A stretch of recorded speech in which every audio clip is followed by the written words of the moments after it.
नमस्कार मित्राणि, शुभसन्ध्या। पुनः अद्य चतुर्थभागे वयं संस्कृतभाषामनोविज्ञानं पुनश्च शिक्षणपद्धतिसम्पर्कीय केचन महत्त्वपूर्णप्रश्नान् एव आलोचनां कुर्मः। पूर्वमपि वयम् एतादृशः भागत्रयं यत्र संस्कृतभाषामनोविज्ञानं पुनश्च शिक्षणपद्धतीनां सम्पर्के आलोचनां कृतवन्तः। यत् तत्सर्वं भवन्तः न दृष्टवन्तः, उपरि ऐ बटन् मध्ये तस्य लिङ्क् अस्ति, गत्वा द्रष्टुम् अर्हन्ति एव। अद्य चतुर्थभागे वयं पुनः केचन परीक्षोपयोगिप्रश्नान् अत्र आलोचनां कुर्मः एव। यदि भवन्तः अत्र नूतनाः सन्ति तैः एव संस्कृत मीडियम् इति इन्स्टाग्राम् मध्ये फलो कुर्वन्तु। तत्र नियुक्तिसम्पर्कीयसूचनाः अहं प्रतिदिनं प्रेषयामि। टेलिग्राम् मध्ये अपि प्रविशन्तु। इतः भवन्तः यत्किमपि PDF इत्यादिकम् अस्माकं गच्छति ततः भवन्तः स्वीकर्तुम् अर्हन्ति एव। एतत् पार्ट् 3 मध्ये एकः प्रश्नः अस्ति, अन्तिमप्रश्नः। एतस्य समीचीनम् उत्तरं भवति अधिवक्तपरीक्षा मौखिकपरीक्षया नास्ति। मौखिक इत्युक्ते तु भवति साक्षात्कारः। अत्र साक्षात्कारः इति उक्तवान्, किन्तु अत्र साक्षात्कारः किं भवति, तु मौखिकः भवति एव। अतः एते सर्वे शलाकापरीक्षा शास्त्रार्थपरीक्षा अपि मौखिकः भवति, साक्षात्कारः अपि मौखिकः भवति। अत्र समीचीनम् उत्तरं भवति नीलपत्रपरीक्षा इत्युक्ते ब्लू प्रिण्ट् एव भवति। अत्र सम्यक् विकल्पत्र किं भवति, ब्लू प्रिण्ट् नीलपत्रनिर्माणपरीक्षा एव सम्यक् विकल्पः भवति। अहं तत्र साक्षात्कारः इति उक्तवान् आसं, सम्यक् विकल्पत्र भवति नीलपत्रनिर्माणपरीक्षा। आरम्भं कुर्मः अद्यतनसत्रं। प्रथमप्रश्नः अस्ति आगमनविधेः प्रयोगः भवति। आगमनविधिः तु जानन्ति एव, संस्कृतस्य व्याकरणस्य शिक्षादाने एव एतस्य प्रयोगः भवति। आगमनविधेः प्रयोगः भवति भाषाशिक्षणे, इतिहासशिक्षणे, व्याकरणशिक्षणे, काव्यशिक्षणे। समीचीनम् उत्तरम् अत्र भवति व्याकरणपाठनाय एव आगमनविधेः प्रयोगः भवति। अत्र समीचीनविकल्पः भवति अत्र व्याकरणशिक्षणार्थम् आगमनविधिः निगमनविधिः एवं प्रकारेण विधिद्वयं भवति। अत्र सामान्यरूपेण आगमनविधेः नियमानि वदामि। प्रारम्भिकसमये उदाहरणम् आगच्छति, तदनन्तरम् उदाहरणं, परवर्तिसमये निरीक्षणं, तृतीयं नियमनिर्धारणं, चतुर्थं परीक्षणम्। एवं प्रकारेण आगमनविधेः एव 4 सोपानानि सन्ति एव। व्याकरणपाठनाय यदि भवन्तः इच्छन्ति चेत् तत्र उदाहरणतः नियमपर्यन्तं यदि छात्राः नयन्ति तर्हि तदेव समीचीनं भवति। आगमनविधेः अपि अन्य एकं नाम अपि भवति आरोहपद्धतिः इति।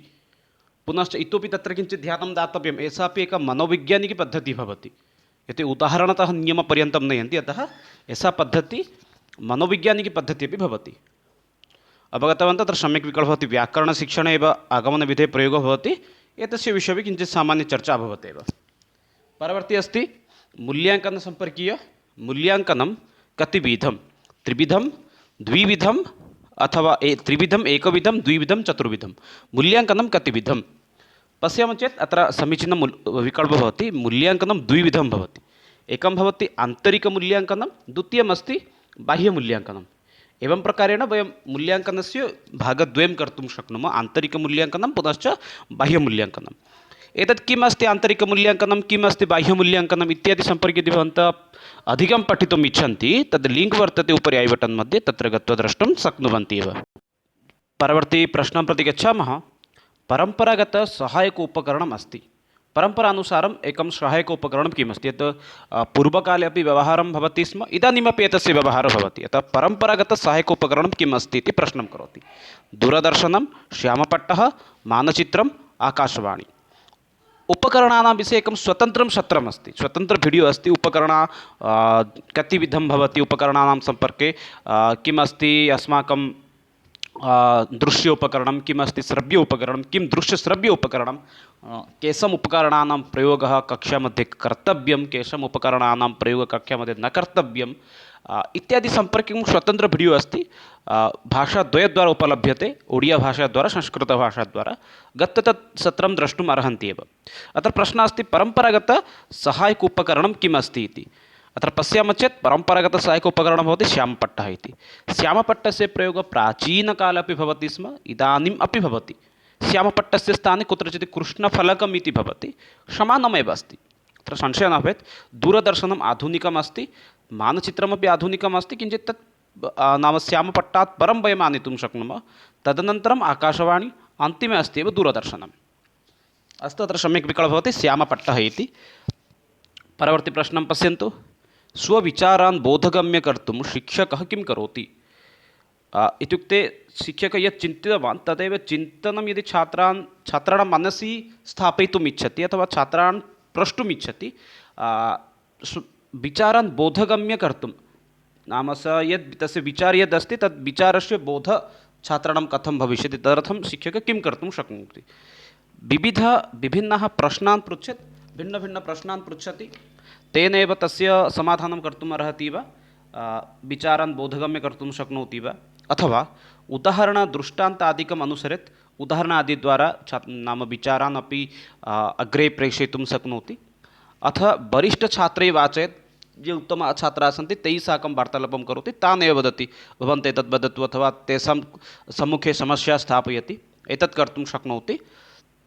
अथवा कठिनशब्दान् अवलम्ब्य पाठयेत्, अथवा कठिनशब्दान् नीत्वा एव तत्र पाठयति। सम्यक् विकल्पः किं भवितुम् अर्हति वक्तुं शक्नुवन्ति एव। पश्यन्तु, कठिनशब्दद्वारा पाठयति चेत् लाभः नास्ति, एतत्तु न सम्यक् भविष्यति। प्रश्नान् पृच्छति, तस्य विचारानुगुणं प्रश्नः न भवति चेत् समस्या। अतः सम्यक् विकल्पः भवति उदाहरणदृष्टान्तम् अनुसरेत्, उदाहरणद्वारा स्वविचारान् तत्र छात्राणां पुरतः प्रस्तुतं करोति चेत् सर्वेषां लाभः भवति। अतः सम्यक् विकल्पः भवति विकल्पः द्वितीयः एव, उदाहरणदृष्टान्त आदिकम् अनुसरेत्। परवर्ती प्रश्नं प्रति गच्छामः। छात्रहितसम्पादने कस्य अधिकं महत्त्वं भवति? छात्रस्य हितसम्पादनार्थम् अधिकं महत्त्वं कस्य अस्ति? सम्यक् विकल्पः ये जानन्ति वक्तुं शक्नुवन्ति एव। छात्रस्य हितसम्पादनार्थं समीचीनविकल्पः किम् अस्ति इति। अत्र पश्यन्तु, 4 विकल्पाः सन्ति। विद्यालयस्य पाठ्यपुस्तकस्य योग्यशिक्षकस्य धनिकस्य। अत्यन्तसरलाः प्रश्नाः सन्ति एव। पुनश्च इमे प्रश्नाः अपि 2022 मध्ये अपि आसीत् एव परीक्षायां CST। छात्रहितसम्पादने कस्य अधिकं महत्त्वं भवति पश्यामः चेत् अत्र समुचितविकल्पः भवति योग्यशिक्षकस्य। एकस्य योग्यशिक्षकस्य एव अधिकं महत्त्वं भवति। छात्राणां यदि सः हितं सम्पादयितुम् इच्छति, तदर्थं तस्य एकः योग्यशिक्षकः भवति चेत् तेन छात्राणां बहु लाभः भवति। अतः सम्यक् विकल्पः अत्र किं भवति? योग्यशिक्षकस्य इति। परवर्ती प्रश्नं प्रति गच्छामः।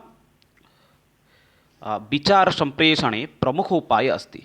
यदि छात्रस्य यद् विचारः अस्ति तस्य विचारस्य सः अग्रे नेतुम् इच्छति अथवा अग्रे सम्प्रसारयितुम् इच्छति, तदर्थम् एतेषु कः प्रमुखः उपायः अस्ति? विचारसम्प्रेषणं, विचारचिन्तनस्य अग्रे प्रेषणं, तदर्थं दृश्यश्रव्य उपकरणानि, पुस्तकम्, उच्चैकथनं, मधुरसरलभाषा च।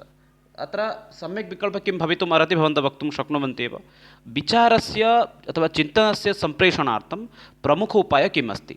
दृश्यश्रव्य उपकरणद्वारा अपि अस्माकं चिन्तनानि छात्राणां मनसि स्थापयितुं शक्नुमः, अत्रापि संशयः नास्ति, एतद् भवितुम् अर्हति। पुस्तकद्वारा भवितुम् अर्हति, उच्चैः अपि उक्त्वा अपि कर्तुं शक्नुमः। किन्तु तथापि एतेषु 4 विकल्पेषु यदि पश्यामः चेत् समुचितविकल्पः भवति मधुरा सरला भाषा च। मधुरसरलभाषाद्वारा यदि वयं किं कुर्मः, छात्रैः साकं यदि सम्पर्कं स्थापयामः, तर्हि किं भवति नाम अस्माकं विचारस्य सम्प्रेषणं सरलरूपेण भवति। मधुरभाषा भवति, सरलभाषा भवति चेत् सर्वं वयं साधयितुं शक्नुमः। तत्र उच्चैः न वक्तव्यं, दृश्यश्रव्य उपकरणानामपि आवश्यकता नास्ति। सम्यक् विकल्पः अस्ति मधुरा सरला च भाषा इति। परवर्ती प्रश्नं प्रति पश्यन्तु। कक्षायाम् अध्यापनसमये शिक्षकाः कुत्र अवधानं दद्युः? यदा शिक्षकः कक्षायां पाठयति तस्मिन् समये शिक्षकस्य ध्यानं कुत्र भवेत्? एतदेव प्रश्नः अस्ति एव। यदा वयं छात्रान् पाठयामः तस्मिन् समये अस्माकं ध्यानं कुत्र भवेत्? विषयेषु, यः विषयः अस्माकम् अस्ति तत्र भवेत् वा? सत्यमस्ति, कदाचित् विषये यदि अस्माकं किम् अवधानं न भवति चेत् विषयात् कदाचित् बहिर्गन्तुमपि शक्नुमः। अतः विषये भवेत्, सम्यक् अस्ति। स्वकार्येषु अस्माकम् अध्यापनकार्ये अपि भवेत्, एतदपि सम्यक् भवितुम् अर्हति। मन्दबुद्धिषु छात्रेषु ये दुष्टाः बालाः सन्ति तत्र भवेद् वा? यदि तत्रापि न भवति चेत् तत्रापि एका समस्या भवति। स छात्रः अपि अग्रे गत्वा अधिकं दुष्टं करोति अथवा कक्षायां विशृङ्खलां सृष्टिः करोति। मन्दबुद्धिछात्रेषु अपि भवेत् एव। अन्ते भवति एव, अन्ते वदति सर्वेषु अपि कार्ये छात्रेषु अथवा सर्वेषु छात्रेषु भवेत्। समीचीनम् उत्तरं यदि पश्यामः चेत् अत्र समीचितविकल्पः भवति सर्वेषु अपि छात्रेषु। सर्वेषु छात्रेषु अस्माकं किं ध्यानं भवेत्। यदि सर्वेषु छात्रेषु अस्माकं ध्यानं भवति तर्हि एव लाभदायकः भवति एव। विषयेषु भवेत्, स्वकार्येषु भवेत्, मन्दबुद्धिछात्रेषु किन्तु ततोऽधिकं भवति सर्वेषु अपि छात्रेषु अस्माकं ध्यानं भवेत् एव। परवर्ती प्रश्नः अस्ति। छात्रः कं गुणं वीक्ष्य अध्यापकं सम्मानयन्ति? छात्राः सन्ति ते छात्राः शिक्षकस्य कं गुणं दृष्ट्वा एव शिक्षकस्य कृते सम्मानं प्रयच्छन्ति। शिक्षकस्य समयपालनं, निष्पक्षव्यवहारः, कर्तव्यनिष्ठा अथवा सर्वदा क्रीडार्थं यः प्रेषयति। इदानीन्तसमये तु यः शिक्षकः सर्वदा छात्रान् क्रीडनाय प्रेषयति, कक्षां सम्यक् रूपेण न स्वीकरोति, तादृशः शिक्षकः उत्तमः भवन्ति एव।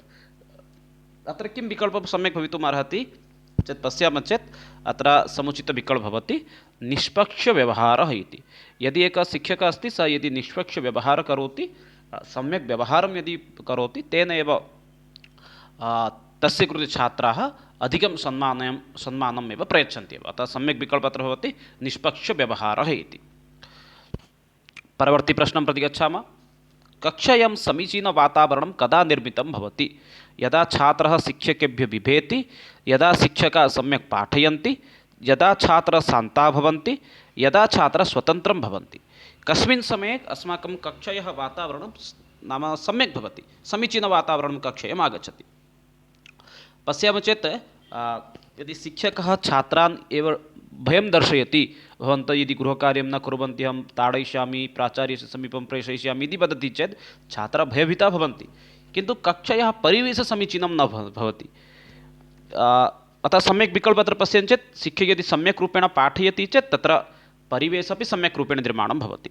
यदा छात्राः शान्ताः सन्ति चेत् तत्र शिक्षकः अधिकं भयं दर्शयति। छात्राः यदि स्वतन्त्रं भवन्ति चेत् तत्र कक्षा कोलाहलयुक्ता भवति। अतः सम्यक् विकल्पः अस्ति यदा शिक्षकाः सम्यक् पाठयन्ति इति। परवर्ती प्रश्नः अस्ति अध्यापकः कीदृशः भवेत्? एकस्य अध्यापकस्य गुणः कीदृशः भवेत्? शिक्षाशास्त्रे प्रवेशपरीक्षा मध्ये उत्तमशिक्षकः इति कश्चन विषयः अस्ति, तद्वदेव अस्ति। अध्यापकः कीदृशः भवेत्? राजनीतिज्ञः, स्वार्थसम्पादकः, सामान्यकर्मचारी अथवा ज्ञानवान् इति। समीचीनम् उत्तरं ये जानन्ति वक्तुं शक्नुवन्ति एव। एकः अध्यापकः कीदृशः भवेत्? पश्यामः चेत् तत्र समीचीनम् उत्तरं भवति एकः अध्यापकः सर्वदा ज्ञानवान् भवेत्, ज्ञानी भवति चेत् उत्तमं भवति। कुत्रचित् भवन्तः सामान्यकर्मचारी अपि विकल्पं चेतुमपि शक्नुवन्ति यदि ज्ञानवान् न भवति चेत्, किन्तु राजनीतिज्ञ भवति चेत् छात्राणां कृते लाभदायकं नास्ति, स्वार्थसम्पादककारी भवति चेत् अपि समस्या भवति। अतः सम्यक् विकल्पः अत्र किं भवति? ज्ञानवान् इति। यदि सः शिक्षकः ज्ञानवान् अस्ति, अध्यापकः ज्ञानवान् अस्ति, तेन एव बहु लाभः भवति एव। परवर्ती प्रश्नं पश्यन्तु। शिक्षायाः मुख्यं कार्यं किम्? अस्माकं वयं पाठयामः छात्रान्, अस्माकं शिक्षाप्रदानस्य मुख्यं कार्यं किम् अस्ति? केवलम् उपाधिप्रदानम्, अग्रिमकक्षाप्रवेशः, चरित्रनिर्माणं, न किमपि। शिक्षायाः यदि पश्यामः चेत् मुख्यं लक्ष्यं भवति चरित्रनिर्माणम्। एकः उत्तमचरित्रवान् यदि छात्रः भवति चेत् तेन समाजस्य बहु लाभः भवति। अतः एकः शिक्षायाः मुख्यं कार्यं भवति चरित्रनिर्माणम् इति। चरित्रनिर्माणम् इति सम्यक् रूपेण एकस्य छात्रं कुर्मः, तस्य कृते उपाधि अपि लघु भवति, अग्रिमकक्षायामपि सः स्वयमेव प्रविशति। अतः एकस्य छात्रस्य कृते एकम् उत्तमचरित्रवान् यथा सः छात्रः भविष्यति, छात्रः उत्तमचरित्रयुक्तः भवेत्, तदेव अस्माकं सर्वदा लक्ष्यं भवेत् एव। परवर्ती प्रश्नः अस्ति शिक्षायाः प्रमुख अङ्गः किम्? प्रश्नः आसीत् एव गतवर्षे CST मध्ये एव। शिक्षा प्रमुख अङ्गः किम्? पाठ्यक्रमः, धनं, विद्यार्थी, विद्यालयः। शिक्षायाः प्रमुख अङ्गः किं भवेत्? अत्यन्त परीक्षोपयोगी प्रश्नः इति वक्तुं शक्नुमः। बहुषु पात्रतापरीक्षासु एतादृशः प्रश्नः आगच्छन्ति एव। शिक्षायाः प्रमुखम् अङ्गः किम् अस्ति इति? पाठ्यक्रमः, धनं, विद्यार्थी अथवा विद्यालयः। पश्यामः चेत् 4 विकल्पेषु धनमिति विकल्पं यदि त्यक्त्वा अग्रे गच्छन्ति चेत् अन्य सर्वे विकल्पाः प्रायः समानाः सन्ति। पाठ्यक्रमः आवश्यकः अस्ति, विद्यार्थी अपि आवश्यकः, विद्यालयः अपि आवश्यकः। किन्तु विद्यालयमपि वयं त्यजामः चेदपि शिक्षायाः नाम विद्यालयं त्यक्त्वा अपि वयं यत्र कुत्रापि पाठयितुं शक्नुमः, वृक्षस्य अधः अपि पाठयितुं शक्नुमः। अतः विद्यालये कदाचित् अङ्गः भवितुं न अर्हति एव, न शक्नोति एव। विकल्पद्वयं पाठ्यक्रमः अथवा विद्यार्थी। सम्यक् विकल्पः किं भवति चेत् पश्यामः, तत्र वयं वक्तुं शक्नुमः पाठ्यक्रमः अथवा पाठ्यक्रमः एव भवति। परवर्ती प्रश्नं प्रति गच्छामः। यतोहि शिक्षायाः अङ्गः अस्ति, परवर्ती प्रश्नः अस्ति सः आदर्शशिक्षकः भवितुं सम्भवति यस्य धनम् अस्ति, शिक्षणे रुचिः अस्ति, उपाधयः सन्ति, प्रतिष्ठा सन्ति। सः आदर्शशिक्षकः कः भवितुम् अर्हति? यस्य शिक्षणे रुचिः अस्ति, यदि कस्यचित् समीपे धनम् अस्ति चेत् सः शिक्षकः भवितुम् अर्हति। धनं दत्वा सः शिक्षकं भवितुं योग्यः, अत्र संशयः नास्ति एव। यदि कस्यचित् समीपे उपाधयः सन्ति, ते उपाधिद्वारा अपि सः किं भवितुं शक्नोति? न शिक्षकः भवितुं शक्नोति। प्रतिष्ठा सन्ति चेत् तेन अपि भवितुम् अर्हति, किन्तु यदि शिक्षणरुचिः नास्ति तर्हि सः कदापि आदर्शशिक्षकः भवितुं न अर्हति। अतः सम्यक् विकल्पः अत्र द्वितीयविकल्पः भवति एव। अग्रे गच्छामः। परवर्ती प्रश्नं, अनुशासनहीनतायाः कारणानि कानि भवन्ति? दूषितसामाजिकव्यवस्था, दूषितशिक्षापद्धतिः, हीन आर्थिकदशः, एतानि सर्वाणि। पश्यामः चेत् अत्र समीचीनविकल्पः भवति एव। अनुशासनहीनतायाः कारणानि इति पश्यामः चेत् समुचितविकल्पः भवति एतानि सर्वाणि। यथा यदि दूषितसामाजिकव्यवस्था भवति चेत् तेनापि अनुशासनहीनता छात्राः भवन्ति। दूषितशिक्षणपद्धतिः यदि भवति चेत् तेनापि छात्राः अनुशासनहीनाः भवन्ति। आर्थिकदशा अपि सम्यक् न भवति चेत् तेनापि छात्राः एव अनुशासनहीनाः भवन्ति। अतः सम्यक् विकल्पः एतानि सर्वाणि इति भवति एव। परवर्ती प्रश्नः अस्ति, शिक्षणे वस्तुनिष्ठपरीक्षणस्य मूल्याङ्कनं सरलं भवति इति सिद्धान्तः भवति कथं रोचते? मह्यं तु बहु रोचते एव। वस्तुनिष्ठः भवति चेत् 10 निमेषाभ्यन्तरे 20 प्रश्नपत्राणां नाम 20 उत्तरपत्रिकां वयं द्रष्टुं शक्नुमः एव। नाम वस्तुनिष्ठमूल्याङ्कनद्वारा मूल्याङ्कनं सरलं भवति। छात्राणां कृते कियत् सरलं अथवा कष्टं तु भिन्नविषयः, किन्तु शिक्षकस्य कृते बहु सरलं भवति। असत्यं, सत्यम्, अव्याप्तम्, अपर्याप्तं। पश्यामः चेत् सम्यक् विकल्पः अत्र भवति सत्यमिति भवति। शिक्षणे वस्तुनिष्ठपरीक्षणस्य मूल्याङ्कनं अत्यन्तं सरलं भवति। एतत् सत्यं भवति, अत्र संशयः अपि कस्यचित् न भवेत् एव। अतः पात्रतापरीक्षासु एव वस्तुनिष्ठपरीक्षाणां प्रश्नानामेव परीक्षा भवति एव। परवर्ती प्रश्नः अस्ति, यदि कक्षायां कश्चित् छात्रः उत्तरं वक्तुं समर्थो न भवति तदा अध्यापकः किं कुर्यात्? स्वयम् उत्तरेत्, छात्रस्य शारीरिकं दण्डं स्यात्, छात्रस्य अनुत्तरकारणं ज्ञातुं यतेत, अथवा अन्यान् छात्रान् उत्तरयितुम् आदेशत्। चिन्तयन्तु, भवन्तः एकः शिक्षकः, भवतः कक्षायाम् एकः छात्रः उत्तरं न वदति, भवन्तः अग्रे किं करिष्यन्ति? अत्र सम्यक् उत्तरं भवति यत् तृतीयविकल्पः, छात्रस्य अनुत्तरस्य कारणं ज्ञातुं प्रयासं करोति। एकः शिक्षकरूपेण अस्माकं दायित्वं भवेत्, छात्रः न वदति चेत् तत्र अग्रे अन्यं छात्रं प्रोष्ठव्यं, किन्तु तस्य अनुत्तरस्य कारणं किम् अस्ति, प्रश्नस्य अर्थम् अवगन्तुं न शक्नोति वा, का समस्या अस्ति, एतत् सर्वम् अस्माकं ज्ञातव्यमेव। अतः सम्यक् विकल्पः भवति छात्रस्य अनुत्तरस्य कारणमेव ज्ञातुं यतेत इति। परवर्ती प्रश्नं प्रति गच्छामः। 17 प्रश्नः, समाजे अध्यापकस्य स्थितिः कीदृशी स्यात्? सामान्यजनवत्, प्रशासकवत्, आदर्शपुरुषवत्, नेतृत्ववत्। पश्यामः चेत् अत्र समीचीनविकल्पं भवति। एकः अध्यापकस्य स्थितिः सर्वदा समाजे एकः आदर्शपुरुषवत् भवेत्। शिक्षकं दृष्ट्वा एव अन्येषां निर्माणं भवति। अतः सम्यक् विकल्पः अत्र भवति आदर्शपुरुषवत् एव एकस्य अध्यापकस्य स्थितिः सर्वदा भवेत् एव। परवर्ती प्रश्नं प्रति गच्छामः। अध्यापकस्य वास्तविकं कार्यं किं स्यात्? एकस्य अध्यापकस्य वास्तविकं कार्यं किं भवेत्? परीक्षासु छात्राणाम् उत्तराणां वक्तव्यं, शिक्षकम् आक्रहणं, छात्राणाम् अनुशासनहीनतायाः नियन्त्रणं, छात्रप्रतिभायाः यथासाध्यं विकासप्रदानम्। अध्यापकस्य वास्तविकं कार्यं किं भवेत्? छात्राणां कृते केवलं परीक्षां कृते तस्य कृते उत्तरं दातव्यम्, अथवा अङ्कहरणं करणीयं केवलं, अथवा छात्राणाम् छात्राः यथा अनुशासनं भविष्यन्ति तदर्थं सः प्रयासं करिष्यति, अथवा छात्रगतप्रतिभायाः यथासाध्यं विकासं सः करिष्यति। पश्यामः चेत् अत्र समीचीनम् उत्तरं भवति छात्रगतप्रतिभायाः यथासाध्यं विकाससम्पादनं। समुचितविकल्पः चतुर्थविकल्पः भवति एव। परवर्ती प्रश्नः अस्ति 19 प्रश्नः, शिक्षकेन प्रत्येकछात्रेण सह कथं व्यवहरितव्यं? समत्वेन, व्यक्तित्वेन, मित्रवत्, सम्बन्धः एव न स्थापनीयः। पश्यामः चेत् अत्र समुचितविकल्पः भवति मित्रवत्। यदि शिक्षकः, तत्र पश्यन्तु प्रत्येकविकल्पविषये सामान्यचर्चां कुर्मः। समत्वेन भवति चेदपि समस्या, समानरूपेण पश्यति। व्यक्तित्वेन व्यक्तिगतध्यानं तत्र प्रदानं करोति, अथवा मित्रवत्, अथवा सम्बन्धः न स्थापनीयः। अत्र सम्बन्धः यदि न स्थापयति चेदपि समस्या। अतः सम्यक् विकल्पः अत्र किं भवितुम् अर्हति? मित्रवत्। यदि शिक्षकः मित्रवत् यदि व्यवहारं करोति छात्रीसाकं, तदा छात्रः स्वस्य समस्या वक्तुम् अर्हति, कुत्रचित् तस्य कापि समस्या अस्ति वा कस्य विषयस्य सः उत्तरं नाम विषयस्य अवबोधनं न भवति इत्यादि विषये अपि तेन सह चर्चां कर्तुम् अर्हति। अतः सर्वदा शिक्षकः छात्रैः साकं मित्रवत् एव भवितव्यम्।